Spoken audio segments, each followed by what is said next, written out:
রাজনগর ফুলবাগানে প্রাচীন দেওয়ান সাহেবের মাজার যাতায়াতের রাস্তার অবশিষ্ট কাজ সম্পূর্ণ করার দাবি। ঝাড়খণ্ড সংলগ্ন রাজনগর ফুলবাগানের প্রাচীন সুপ্রসিদ্ধ দেওয়ান সাহেবের মাজার যাতায়াতের রাস্তার কাজ এখনও কিছুটা বাকি। রাজনগর ঝাড়খণ্ড পাকা সড়ক থেকে ফুলবাগানে মাজার যাওয়া আসার রাস্তাটি অনেকটা পাকা করা হয়েছে, তবে রাস্তা পাকা করার কাজ এখনও কিছুটা বাকি রয়েছে। সেই অবশিষ্ট অংশের কাজ যাতে দ্রুত শুরু করা হয় এবং নির্দিষ্ট সময়ে তা সম্পূর্ণ হয়, সেই বিষয়ে সংশ্লিষ্ট কর্তৃপক্ষের কাছে দাবি জানাচ্ছেন দেওয়ান বাবার উত্তরসূরি রূপে রাজনগর রাজপরিবারের সদস্য, স্থানীয় ভক্ত, অনুরাগী ও বাসিন্দারা।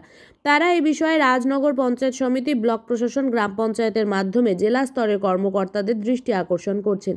এ বিষয়ে পঞ্চায়েত সমিতি সূত্রে জানা গিয়েছে, রাস্তা পাকা করার কাজ যেটা এখনো বাকি রয়েছে সেই বিষয়ে জেলা স্তরে জানানো হবে। তারপর সেই কাজ সম্পূর্ণ হয়ে যাবে বলে প্রত্যাশা তাদের। ঠিক কবে তা সম্পূর্ণ হয় সেটাই দেখার। উল্লেখ্য, প্রতি বছর 23শে মাঘ উরস উপলক্ষে দেওয়ান বাবার মাজারে হাজার হাজার ভক্তদের সমাগম ঘটে। গ্রামীণ মেলাও আয়োজিত হয়। রাস্তাটি পুরোটা পাকা হয়ে গেলে সকলের যে সুবিধা হবে তা বলাই যায়।